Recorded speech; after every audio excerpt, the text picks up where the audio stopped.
The Biafra Liberation Army has captured rifles and ammunitions belonging to Nigerian army after a heavy gun battle in Biafra land. This news update discusses the ongoing conflict between the Biafra Liberation Army and the Nigerian army in the southeast. The Biafra Liberation Army reportedly engaged in an exchange of fire with Nigerian forces and captures their rifles and ammunitions. This video shows evidence of recent attacks, including on a police station, highlighting escalating tensions. Supporters of the United States of Biafra push for autonomy and community self-determination. This emphasizes the resilience of the Biafra Liberation Army despite challenges and internal political disagreements. However, reports of military actions, such as demolitions, community invasions, and youth detentions, have raised concerns among residents. The Biafra Liberation Army's efforts to protect their land and communities are seen as a source of hope for supporters. However, internal divisions within the independence movement are criticized, with some groups accused of undermining the cause by collaborating with perceived adversaries. Meanwhile, some supporters of the Biafra movement have called for unity and encourage individuals to contribute to the cause based on their conscience. You know, when we talk about the southeastern part of Nigeria, we're not just talking about a location on a map. We're talking about a land that breathes history, culture, and resilience. And yet, this same land has become a theater for one of the most gripping, emotionally charged struggles in recent times. Let me take you to this land and share with you the unfolding story of the Biafra Liberation Army, a group determined to carve out an identity, a homeland, and a future for themselves and their people. Now, picture this. A small village, its quiet streets lined with modest houses surrounded by thick green forests. In the distance, you can hear the faint sound of drums, a reminder of the rich traditions of this land. But then that serenity is shattered by the crackle of gunfire. The Biafra Liberation Army, known by many as a symbol of defiance and hope, is engaged in a fierce battle with the Nigerian army. This wasn't just any skirmish. It was an exchange that would leave an indelible mark on everyone involved. The Biafra Liberation Army had been preparing for this day. Their scouts had monitored the movements of the Nigerian military, understanding every curve in the road, every hidden pathway, and every strategic point. They knew they had to be meticulous because the stakes were higher than ever. The Nigerian army, armed with rifles, heavy ammunition, and years of combat training, was a formidable opponent. Yet the Biafra Liberation Army was driven by something intangible but powerful, the dream of an independent Biafra. When the clash began, it was as if the earth itself had trembled. Villagers nearby recounted how the gunfire echoed through the trees, sending flocks of birds into the air. Smoke began to rise, and the once serene landscape turned into a battlefield. The Biafra Liberation Army fought valiantly, using their knowledge of the terrain to their advantage. By the time the dust settled, the Biafra Liberation Army had not only held their ground, but also seized a cache of weapons and ammunition from the Nigerian army. This was no ordinary victory. For the supporters of the Biafra Liberation Army, it was a beacon of hope. That attempt led to the Nigerian Civil War, also known as the Biafran War, a conflict that claimed millions of lives, most of them due to starvation. For many, the scars of that war are still fresh. Families pass down stories of loss and resilience, of how they survived one of the darkest chapters in African history. Fast forward to today, and the fight has taken a new form. The Biafra Liberation Army has emerged as a key player in this modern struggle. Unlike traditional armies, the Biafra Liberation Army operates in the shadows, relying on guerrilla tactics and the unwavering support of its people. They are not just fighting a physical battle, they are fighting to keep the spirit of Biafra alive in the hearts and minds of their supporters. But as with any struggle, the path is far from smooth. The Nigerian government views the Biafra Liberation Army as a threat to national unity. In response, they have deployed troops to the region, resulting in frequent clashes. The Nigerian army, with its superior firepower and resources, often conducts operations that leave communities devastated. Homes are demolished, young men are detained, and families are torn apart. One resident of a village in Biafra land, an elderly woman named Ngozi Eze, described her fear. "Every night we pray that they don't come to our village," she said, clutching a rosary in her hands. "We just want to live in peace. Is that too much to ask?" But for every story of fear, there is one of defiance. The Biafra Liberation Army has become a symbol of resistance for many. They see the fighters as protectors, as individuals willing to risk their lives for the freedom of their people. One young man, Chukwudi Okoro, spoke passionately about the Biafra Liberation Army. "They are fighting for us, for our future. They are the reason we still have hope," he said. Yet hope alone is not enough to sustain a movement. The Biafra Liberation Army faces internal challenges as well. The independence movement is fragmented, with different factions pursuing different strategies. Some leaders have been accused of collaborating with the Nigerian government, undermining the very cause they claim to support. This infighting has left many supporters disillusioned, unsure of whom to trust. In the midst of all this, social media has become a powerful tool. Videos of the Biafra Liberation Army's activities are shared widely, sparking both admiration and controversy. One such video, showing the aftermath of the recent clash, went viral. It depicted the captured weapons and highlighted the determination of the Biafra Liberation Army. For some, it was a source of inspiration. For others, it was a stark reminder of the human cost of conflict. Social media has also amplified the voices of those calling for unity within the movement. Many have urged individuals to set aside their differences and focus on the shared goal of independence. "This is not the time for division," one post read. "We must stand together if we want to achieve our dream of Biafra." As the struggle continues, the international community watches closely. Some organizations have called for dialogue, urging both sides to come to the table and find a peaceful resolution. But for now, peace seems like a distant dream. The Biafra Liberation Army remains steadfast in its mission, while the Nigerian government shows no signs of backing down. For the people of Biafra land, life goes on amidst the uncertainty. As we conclude this chapter of the story, it's clear that the journey is far from over. The Biafra Liberation Army, the Nigerian government, and the people caught in between are all part of a narrative that continues to evolve. It's a story of struggle and survival, of dreams and determination. And while the road ahead may be uncertain, one thing is clear: the spirit of Biafra remains unbroken. So, as we sit here reflecting on these events, let us not forget the human lives at the center of this story. They are more than just headlines or statistics. They are mothers and fathers, brothers and sisters, sons and daughters. They are people with dreams and aspirations, people who deserve to live in peace. And perhaps in telling their story, we can find a way to bridge the divides that separate us and move closer to a world where everyone can live in freedom and dignity. This is not just a story of conflict. It's a story of resilience, of a people's unwavering pursuit of justice and identity. It's a story that deserves to be told again and again until the world listens. The struggle for the people of Biafra is much more than just a political fight. It is deeply personal. For each individual, it carries weight, historical, emotional, and spiritual. The Biafra Liberation Army, though a military force, is seen by many as the guardian of a collective dream.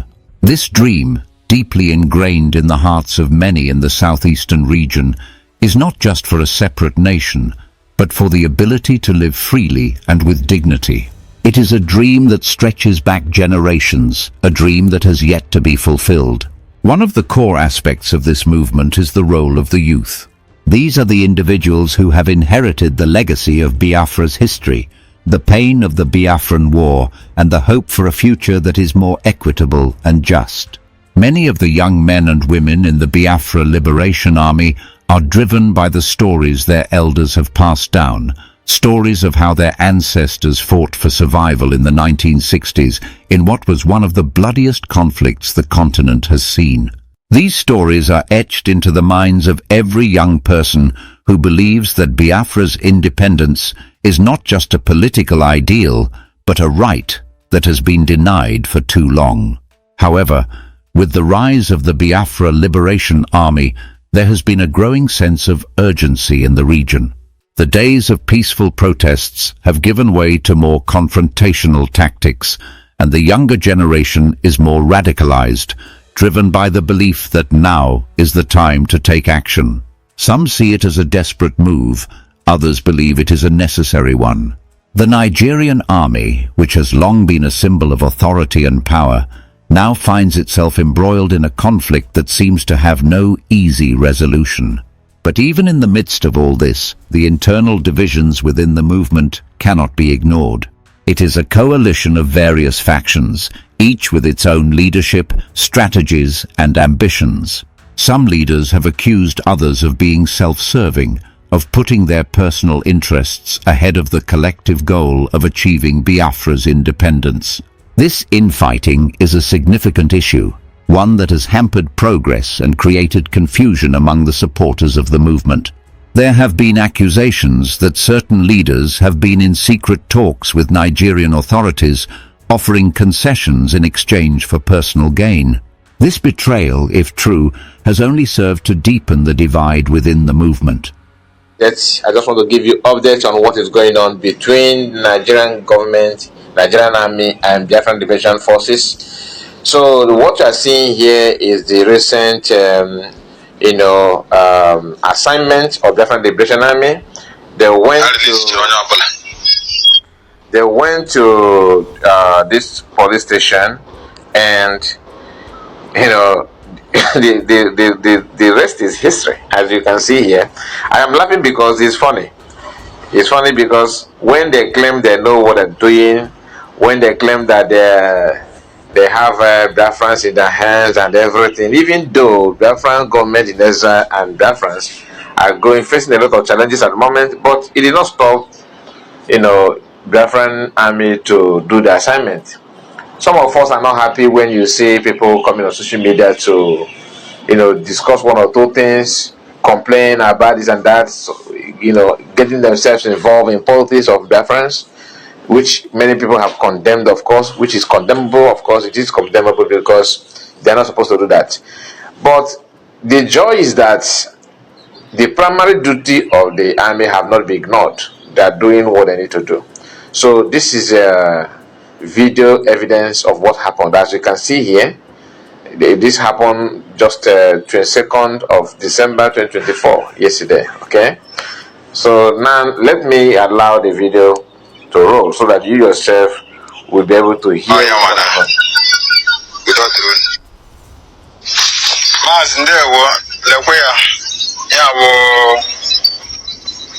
Police station and this special squad over Hakampuara there, Miami, my police, Mebubago.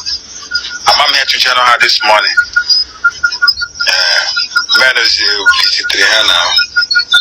Guy Jiri Woro Ebri or Guy Jiri Woro upon a Biafra land and Alan 9. I'm a Riffles also. So the way I end out with a property and the Quachama Green is a Babuna. Mandem Pamandem Mahaman arrest my youth. The Mahaman arrest, they demanded 500,000. I released to Onyabula. So Onyabula is happy this morning. The Bahana work. So I am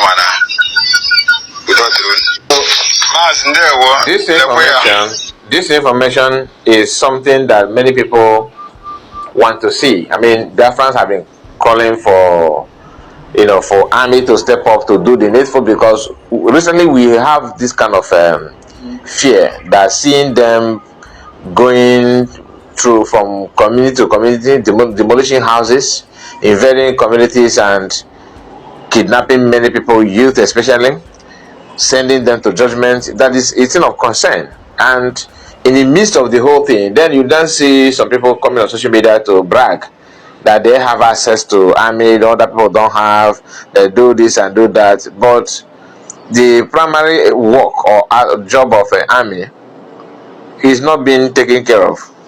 So seeing this kind of video now gives people joy. People believe that that is the best way to go. I don't blame anybody that feel like that, because somehow it is true. How can you claim that you want, you want to defend your land, but you are giving chance for people to invade your home? Because after re-declaration of Biafra, it seems like Biafran government of Biafran people started losing, ground, because of the act of the only three people. We, some of you have nicknamed them as three wise men. I'm not here to tell you anything about them, but the only thing you need to understand is that Biafran freedom and the Biafran movement is not tied on one person.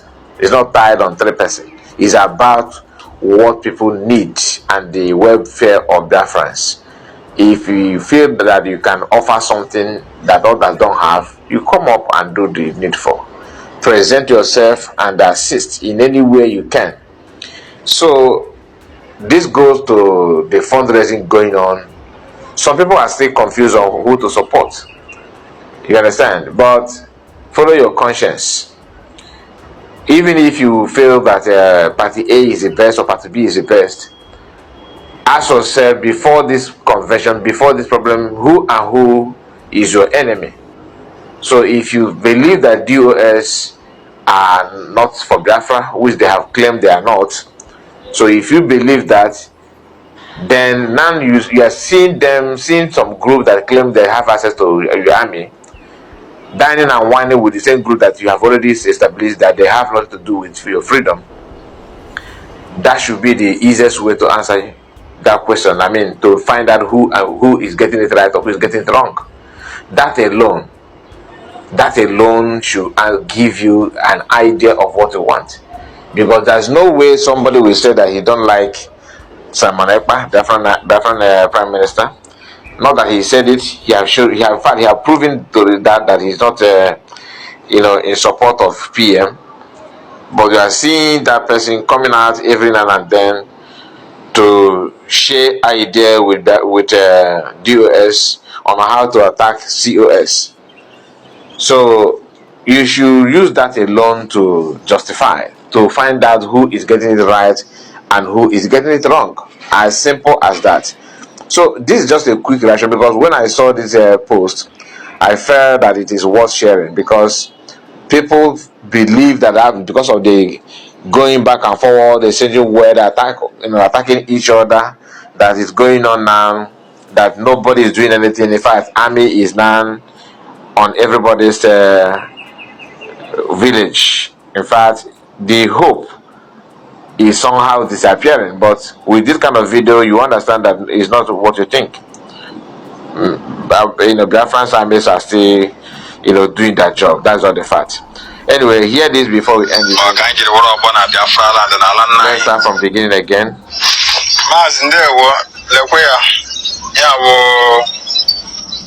Otoko police station and this special squad or Hakampuara there, Miami, my police, Mebubago.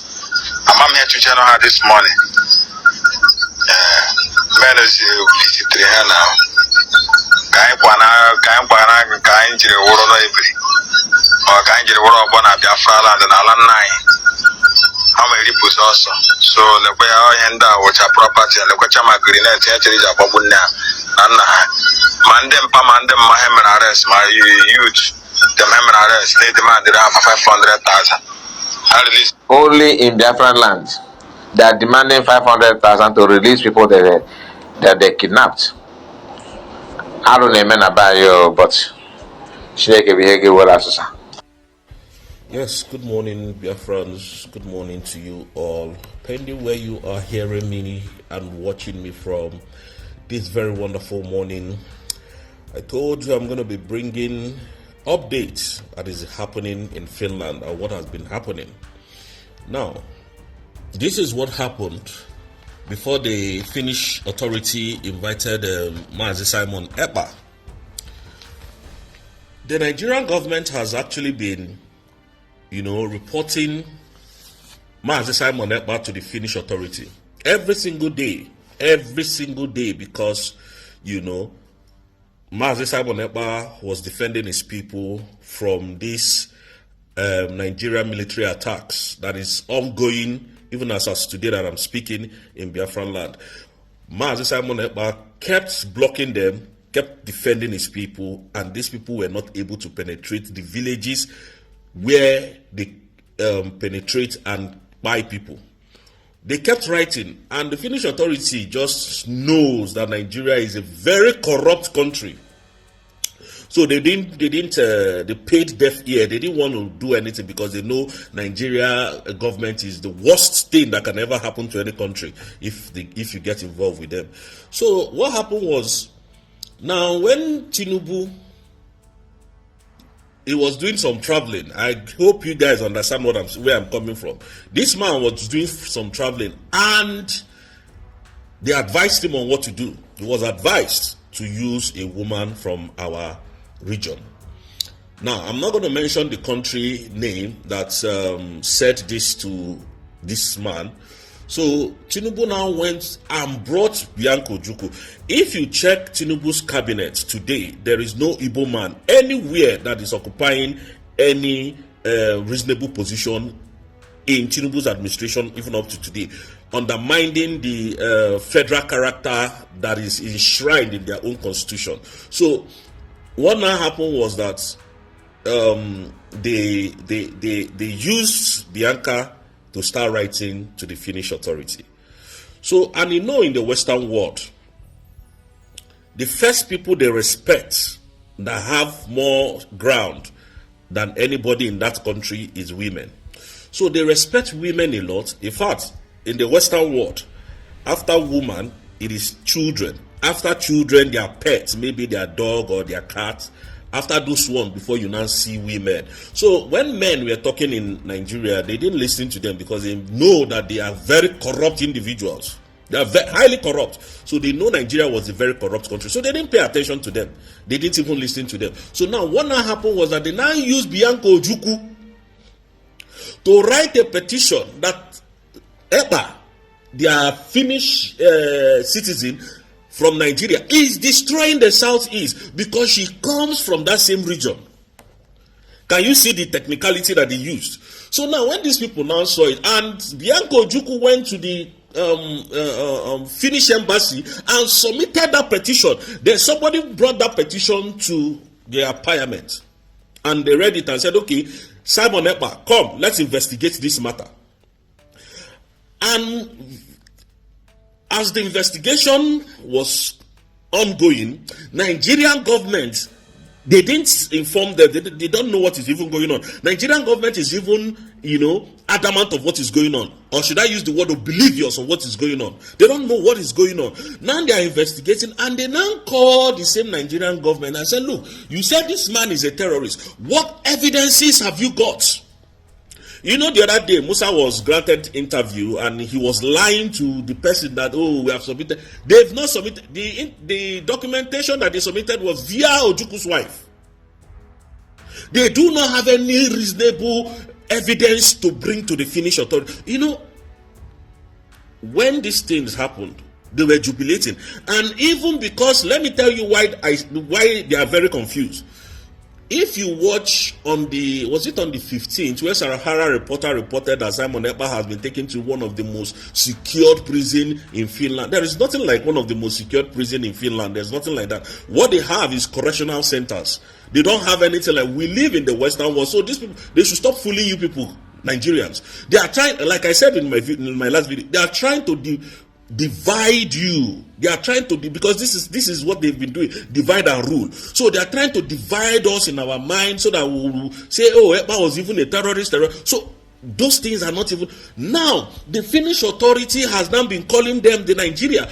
Come and tell us how this man was inciting violence in Nigeria, how he was terrorizing Nigeria, what financial these people, nobody is showing up again. They ran away. They are now avoiding the whole cause. Can you see what the Nigerians are suffering? And these are the same people who kidnapped Mazen Nnamdi Kanu from Kenya, brought extraordinary rendition him back to Nigeria, and hoping to try that same Mazen Nnamdi Kanu in Nigeria. And the man refused and said, no, you can't do that because I know the law. And now look at they now labeled him a terrorist. Even the northern leaders, most of the northern leaders, were now the Fulani leaders, not the northerners. The northerners are very wonderful and very loving and peaceful people. Fulani leaders came together and said that the UN should proscribe Mazen Nnamdi Kanu a terrorist, which means they're not even planning to release him. The UN should proscribe IPOB, which is you and I, the indigenous people of Biafra, as a terrorist organization, which means the whole Igbo race now, they want to proscribe them as a terrorist organization. And these people refuse. Now, the same Bianco Ojukwu that wrote petition against Mazi Simon Ekpa is not in Finland to defend all the petition. The same Christopher Musa that is telling you that it was not Christopher Musa that even submitted the petition. So Bianco Ojukwu now went back and told them that this Ekpa that you people are safeguarding has been petitioned by the Nigerian government in 2021 and nothing was done about it. Of being a terrorist in Nigeria, nothing was done about it. I'm giving you people the real gist. Now these people swung into action and said enough is enough. Let's even investigate this young man. And up to today that I'm talking to you, Ekpa has not been found guilty of any crime. Up to today. And that is why the Finnish authorities said they are going to speed the trial, because the trial is not even making any sense to them as well, because nobody is coming forth. Now, if after this whole thing and Ekpa comes out, because I know it's going to come out very soon, Ekpa comes out, how would these people that betrayed him, that betrayed Mazi Nnamdi Kanu few, betrayed Ekpa few, betrayed and trying to stop, what is it called, Madam Ngozi Arabueze, how would you people feel? All this your fight, why don't you wait for Ekpa to come out? Now, their main agenda was not even to arrest Ekpa, was so that the Finland Convention will not hold. That was their primary objective, because now it is now very open that Biafra has been redeclared. Biafra has been declared before, but now Ngozi Arabueze redeclared it on the 29th of December because she didn't know what was going to happen and who was on her side and who was trying to set things up, which I practically understand. So nobody should blame her. She's a woman. She can panic at any time. And for those in fact, if you listen to Tupac songs a lot, you find out where Tupac said, trust no one. All the people I trusted that I gave love, when it came to fear, they all bounced. They all turned their back against him. But he's a survivor. He's going to survive. And he survived until he was shot to death. The same people that said, oh, they are my guys, they died him. Now, this almost global hatred for Igbos, I wonder where it's going to lead Nigeria. But we told Nigeria that the kidnap of Mazi Nnamdi Kanu, I keep saying it, I don't know if Tinubu can do anything. He can go to hell if he likes. This kidnap of Mazi Nnamdi Kanu will be the one that will end Nigeria totally. Now, I want Bianco Ojukwu, Madam Bianco Ojukwu, government, the Nigerian terrorist army are in Biafran land. They are killing our people, making our land, not a livable place. They are making our land to be a place that people can no longer stay. So please, Bianco Ojukwu, I need you to write to, the way you wrote to Finland, I need you to write to General Christopher Musa. Maybe he doesn't understand what his soldiers are doing there. Let him remove all his soldiers from our land. It is now a sovereign nation. Musa respects sovereignty. So let him remove all his army from our land. Because I am a please, Madam Bianco Ojukwu, if you can write to Finland, please as well write to General Christopher Musa, as well write to Tinubu to remove his soldiers. They are killing our people. Our people are really dying. There are a lot of videos I have that I can't put on my platform. If I put it, they'll block me. But I know that all this nonsense that is happening will come to an end one day. We move. We can never be divided. Biafrans has come to stay. And when you watch the Biafrans of today, you will know that they are not the Biafrans of yesterday. Everybody is ready, including me, to die for this cause, no matter what. We are not living as humans. Do you understand what I mean? So, Madam Bianca, please, we are not asking you, we are not begging you, we are telling you to do that. Please tell him that our land is under siege. They should remove all their army, their police from our land. You are the foreign minister of Tinubu, so please deliver our message to him. Thank you, ma. We are begging you. And our chief of staff, may God bless you and continue to strengthen you. Mazi Simon Ekpa will join us very soon because Nigeria has no case. Mazi Simon Ekpa has no case to answer. And Nigeria has a case to answer in ICC. I keep telling you, all the social media nonsense that they are writing is just rubbish. It's just to divide your mind. It's just to divide our mind. But united we stand. We can never be divided. We can never be destroyed. Nothing can penetrate us, Biafrans, these days. And why I'm saying this is so that the people that are asking questions, nonsense question, where is EPA? EPA is fine. EPA is doing well. EPA is not in any detention in Finland. I keep saying that. Whether you like it, you believe it. Whether you don't like, you don't believe it, that is your own cup of tea. We don't care who you are and what you believe. What you believe here is that EPA is fine and is in safe hands. This is the end of our news update. Please click the icon on the top right corner of your screen to watch my next video. You will enjoy it. I will see you again in my next update. Enjoy the rest of your day. Goodbye for now.